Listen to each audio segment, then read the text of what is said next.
Let's see what's going on YouTube today. Wait a minute. Hey everybody, Nick here, and I know it's a pretty different video, but I just don't have the ability to make game videos, so I'm gonna make this top 10. Totally did not steal off Jack's idea, What? so let's get into it. He's not a what? He's okay with it though. Bro, I swear to God, this man can't do anything without copying someone else. Channel update. August 1st. July 29th. Alright, Nick. I don't really care. Do what you gotta do if you're grounded and you can't make gaming videos. But you can't come at me like that, just straight up posting a video before me, stealing my idea, when I've had this idea and this list for 2 months. I've had this list of my games for 2 months. And then you're just like, alright, sweet, I'm just gonna like, yeet. So here it is. This is my top 10 favorite video games of all time. This list is probably subject to change in the future, but here it is. Top 10 favorite video games. My list is going to be so much better than Nick's, so you better unsubscribe from Nick and subscribe to me if you're not already. Just kidding, you can subscribe to both of us, and let's get straight into the video. Alright, so coming in at the number 10 spot, we have Far Cry 4. I beat this game 3 times, I'm pretty sure, and it was one of the most fun games ever.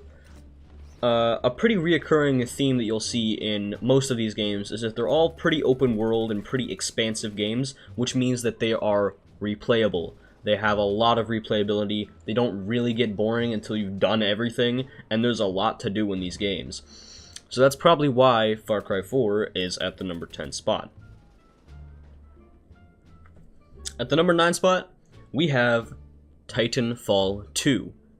This game is fun, because it is fast. This is a very, very fast-paced first-person shooter where you are a pilot, and then eventually you can call down your huge-ass, robot-looking-ass Mega Titan that can just wreck everything. Until the enemy pilots get their huge-ass, mega-looking-ass robots, and then they can fight you in their huge-ass robots. It's exactly what you want in a video game. If you're 7 years old. Huge-ass robots fighting each other with guns. It's great. It's fast, it's awesome, it's competitive, and I've had a lot of fun playing this game, and so many great memories were made here with friends like Nick and Paul on PS4, so the gameplay is actually, I'm probably just going to steal some of Nick's gameplay. Sorry, Nick, but you copied my idea, so I'm just going to copy some of your gameplay. Moving on. At the number 8 spot, we have Black Ops 3. I got this game when I got my PS4, which I actually can't remember when, but it was a while ago. I played a lot of Black Ops Zombies, whether it was solo or with friends, and I played a lot of Black Ops 3 multiplayer. Multiplayer was great, it was fun, it was competitive, and I wasn't too good at it, but I had my moments where I would just like get a quick quad kill and then like die 3 seconds later and then forget to clip it and then never put it into a montage. I never actually made a Black Ops 3 video, I only streamed it. Whatever, Black Ops 3 Zombies was more my thing anyway. I did multiple Easter eggs, I did the 4 bows on Drak, which isn't the actual Easter egg, but it's pretty challenging. I remember actually dying 5 times in a row in the same room on the same bow. It was the shadow bow or the purple one or whatever the fuck it's called. And I would get so upset that I would actually have to take like weeks off until I tried again. But yeah, that was the Black Ops 3, and I love that game because I love zombies. At the number 7 spot, we have Uncharted 3. I played this game at a friend's house once when I was like a lot younger, and they were on the part where you have to move the globe around in the Citadel, and it was a puzzle. And he couldn't do it, so I was like, alright, I'll try it. And I got it, and then I played through the rest of the level because he let me, and I loved this game. So much so that the next day, when I was out with, like, my parents, I saw it, and I was like, I'm buying this game. You're not stopping me. I'm buying this game. I ended up buying it, playing it on the PS3, and then buying the first, second, and fourth, and playing all of them, and I love them. But Uncharted 3 especially, because it got me started. Moving on, we got number 6, which is Destiny 1. I'm going to try to keep this one as short and sweet as possible, so I'm just going to condense everything that I have to say about this game. This game is an MMORPG where you can level up your gear, level up your character, find new guns, weapons, and armor, and for that reason, it is probably my most played game ever.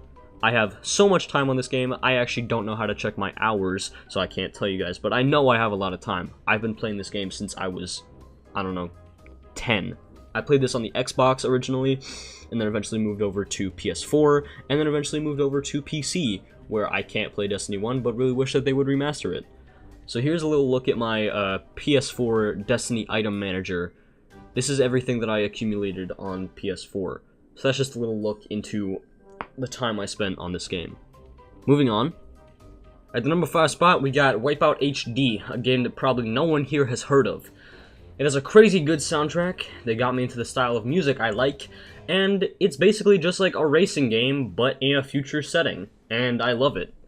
Number 4 spot, we got Crash Bandicoot Remastered Trilogy, the closest thing to the best thing, which is basically just me saying that I like Crash Bandicoot Insane Trilogy, but it's not the OG, so it's taken away from its credibility, being that the Remastered Trilogy was made with Vicarious Visions and Activision, and the OG Crashes were made with Activision and Naughty Dog. At the number 3 spot, we have Subnautica. Where do I start? This is such an amazing game. I cried at the end of this game, is how good this game was.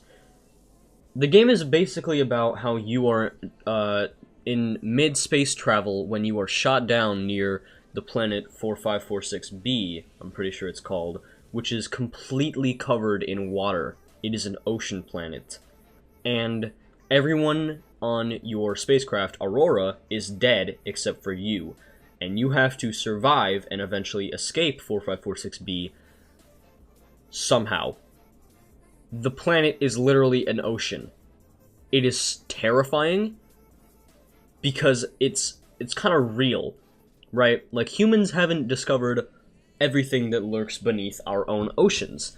And there is a lot of water on Earth, and there's also a lot of water in Subnautica.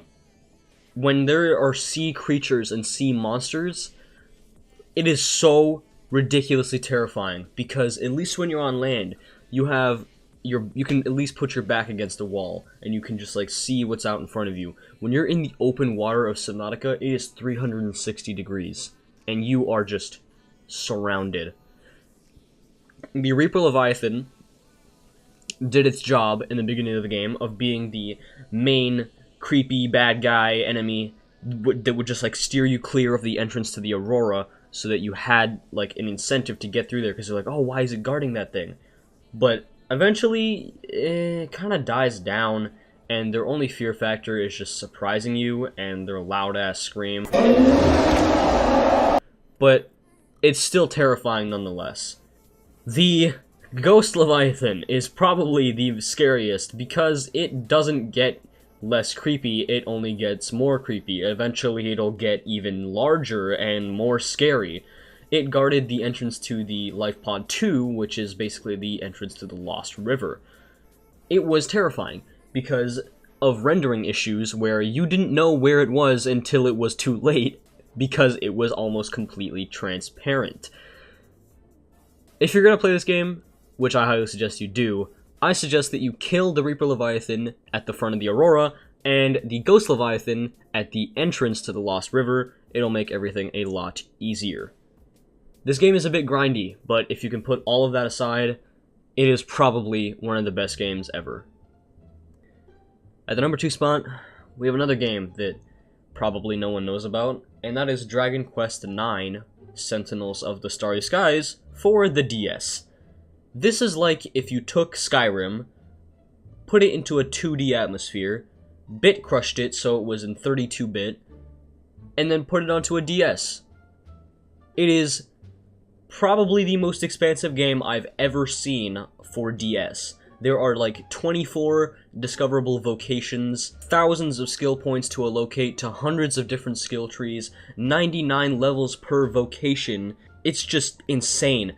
Thousands of weapons and armor sets, so many enemies to defeat, so many items to acquire, so many bosses to beat, so many grottos to plunder, so many chests to open, so many quests to undertake and then eventually complete and feel so accomplished because it's so difficult coordinating all of your attacks so that you can get a super difficult boss low enough so that you can beat him with the weakest weapon in the game, so you can get a super good item out of that, which then you can alchemize into a even better item, and the list never ends. The expansiveness of Dragon Quest IX Sentinels of the Starry Skies is amazing, and that's why it is number 2 on this list. Finally, at my number 1 spot, it is Crash Bandicoot 2 Original. I've already went off about this game in multiple videos, and I don't really have to keep doing that because anyone who actually watches this channel and watches all the videos already knows why I love this game, so I'm just going to keep this as short as possible. I have a history with this game. It is a childhood memory. It is so nostalgic, and I will never, ever be able to put a game above this, simply because it dates back so far. I grew up playing PlayStation games, and sometimes Wii games. It's all dependent on what game console you grew up with. If you had a N64, you played probably a lot of Mario 64, and Mario is probably a big part of your childhood.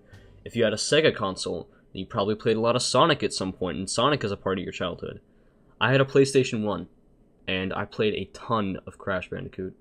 I was never actually good at it, but it didn't matter, because it was so much fun. Crash will always be a huge part of my life, and I will always defend it for being a good game series. So yeah, that's going to be my top 10.